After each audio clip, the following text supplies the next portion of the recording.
नमस्कार दोस्तों, स्वागत है आपका अपने YouTube चैनल ई गुरुकुल में। इस वीडियो में हम कवर करेंगे 10 MCQs based on chapter 1 that is ecology of Shankar environment book. Question 1, consider the following levels of organization in ecology. जो इकोलॉजी है उसमें हमने बात किया था लेवल्स ऑफ ऑर्गेनाइजेशन, यानी कि जो पारिस्थितिकी संगठन के स्तर होते हैं उसमें लेवल्स क्या क्या हैं। तो इनको बताना क्या है, select the correct option from below which represent the decreasing order of levels according to their size. Size के अकॉर्डिंग इनको डिक्रीजिंग ऑर्डर में रखना है। अगर आपने हमारा video number 4 environment and ecology से देखा है जो लेक्चर था 1.4, तो हमने इसके ऊपर पूरा अच्छे से कवर किया है वीडियो को।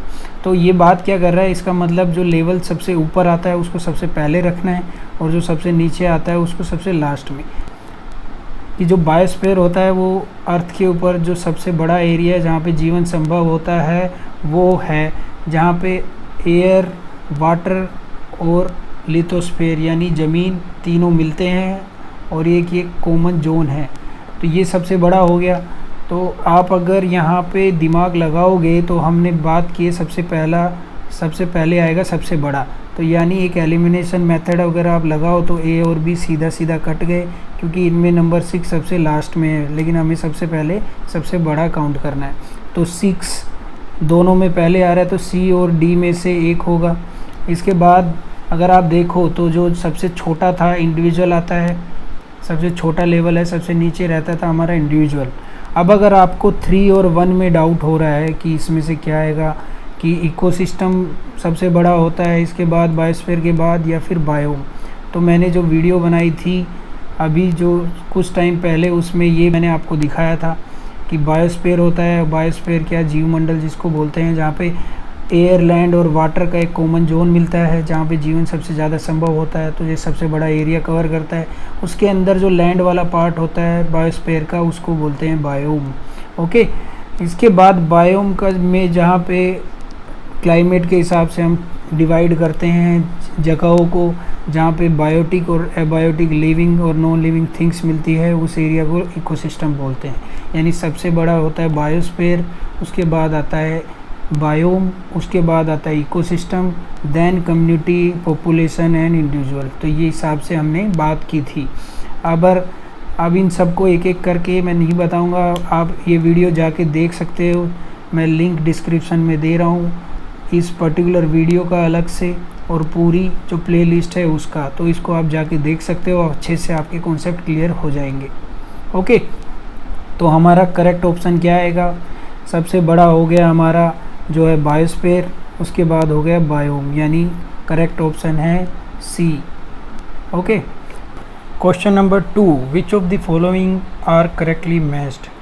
Number 1, autotrophs, organism that derive nourishment from decaying organic matter, incorrect. Option 2, heterotrophs, organism that cannot manufacture its own food, derive its intake of nutrition from mainly plant or animal matter, सही है। Third, saprotrophs, organism that can produce their own food, ये भी गलत है। तो choose क्या करना है, select the correct answer using the given code below. Correct answer choose करना है। तो 1 इनकरेक्ट है, 2 करेक्ट है, 3 इनकरेक्ट है। तो ऑप्शन आएगा हमारा 2 ओनली। देखिए, जब हमने बात की थी कंपोनेंट्स ऑफ इकोसिस्टम में, जो 1.7 लेसन नंबर 7 था हमारा, तो उसमें हमने बताया था कि जो कंपोनेंट्स है इकोसिस्टम के 2 प्रकार के होते हैं, बायोटिक एंड एबायोटिक।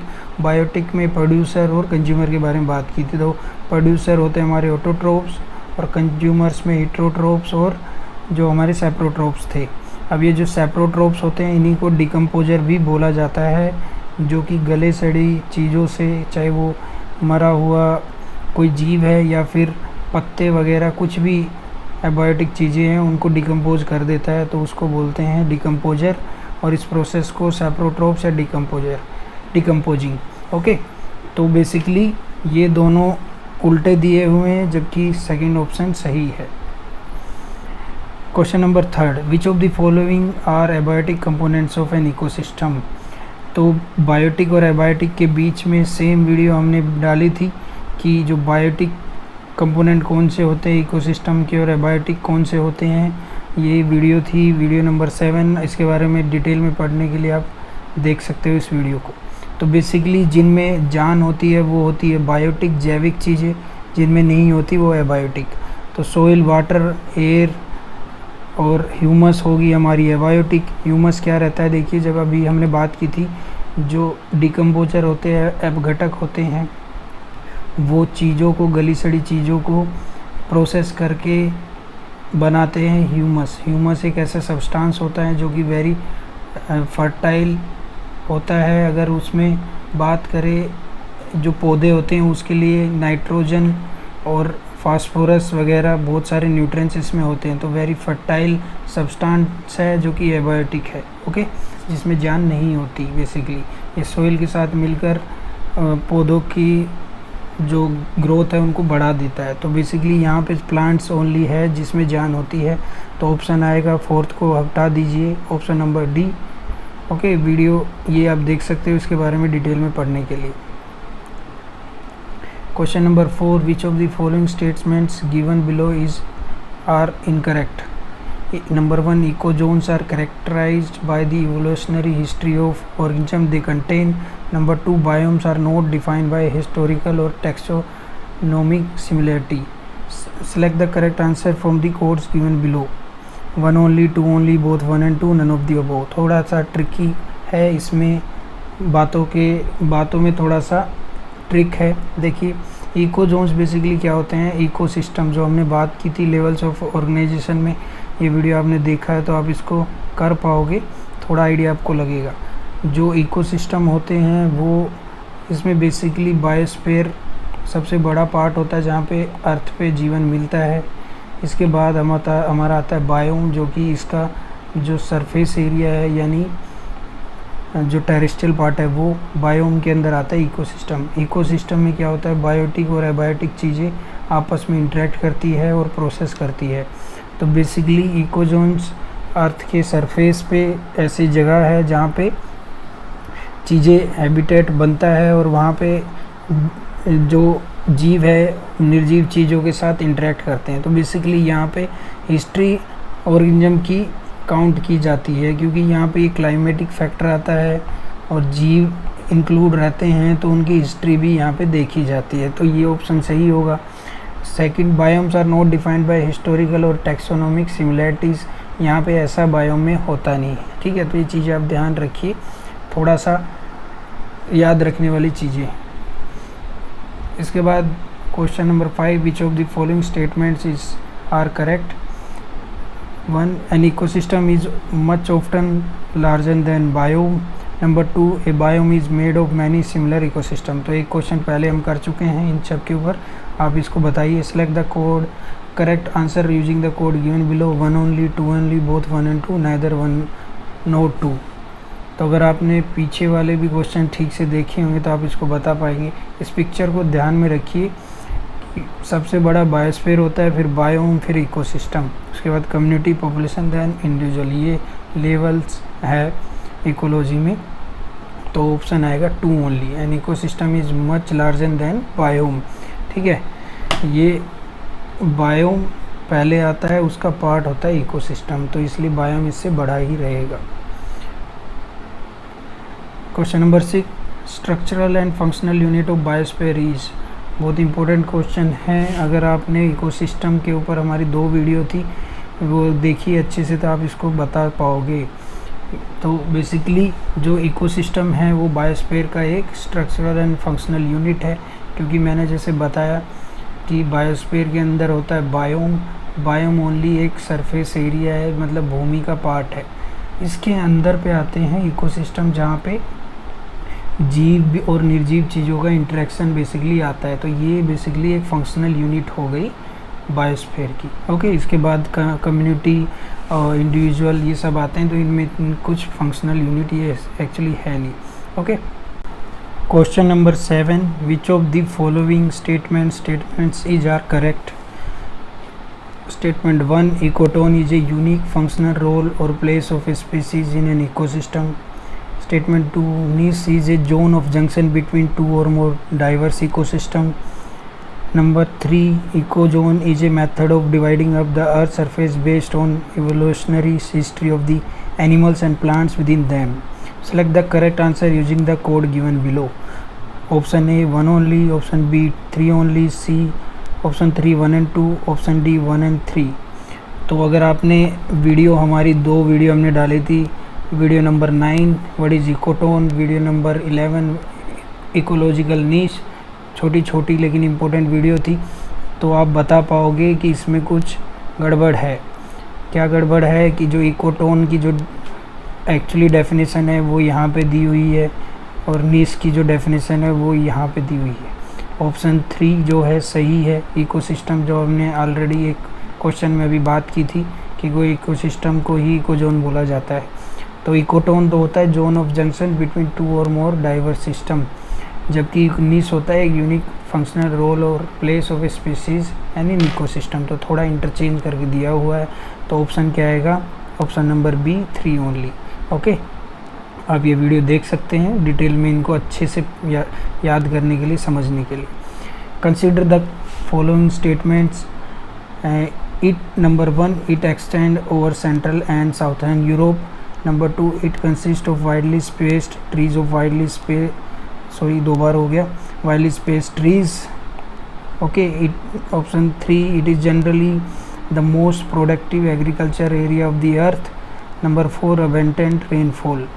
तो हमने बात की थी बायोम की, तो उसमें कौन से बायोम में ये सब क्वालिटी मिलती है।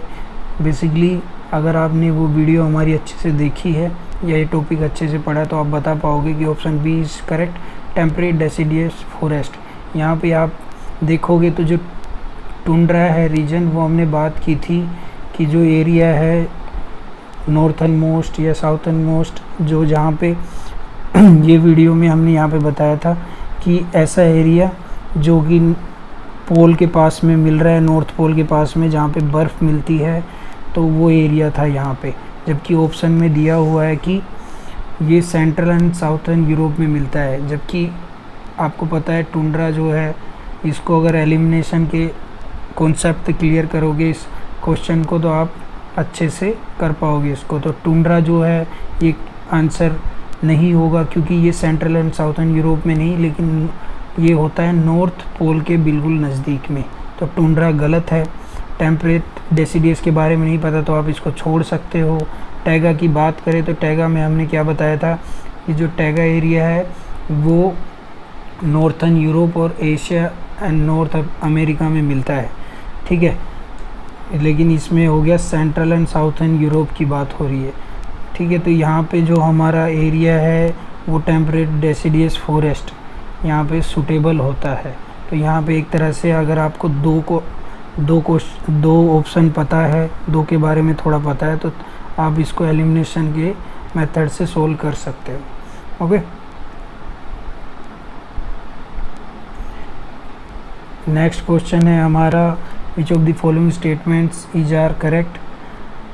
1 statement 1 lentic ecosystem has flowing water like creek streams and rivers. Number 2 lotic ecosystem has stagnant water like lakes and ponds. Number 3 benthic zone is the ecological region at lowest level of body of water such as an ocean or a lake. तो देखिए इसके बारे में हमने ज़्यादा बात नहीं की, इस चैप्टर में ये कॉन्सेप्ट था लेकिन बहुत छोटा है, क्योंकि नेक्स्ट जब हम बात करेंगे जो हमारा एक्वेटिक इकोसिस्टम के ऊपर पूरा चैप्टर है उसमें हम इनके बारे में अच्छे से डिस्कस करेंगे। तो अभी इतना जान लीजिए, जो लैंटिक इकोसिस्टम होते हैं उसमें जो वाटर रहता है वो एक स्टैगनेंट रहता है, मतलब वो एक जगह से दूसरी जगह पे मूव नहीं करता। जैसे कि लेक्स में देखोगे और पॉन्ड्स में आप देखोगे तो वाटर मूव नहीं करता है, जबकि लोटिक जो इकोसिस्टम होता है उसमें वाटर फ्लो करता है, जैसे क्रीक्स हो गया, स्ट्रीम्स हो गया, रिवर्स हो गया। ओके, तो ये बेसिकली डिफरेंस है। और बेंथिक जोन, फोटिक जोन, इसके बारे में हम अच्छे से बात करेंगे। तो बेसिकली आप याद कर लीजिए लैंटिक लोटिक के बारे में।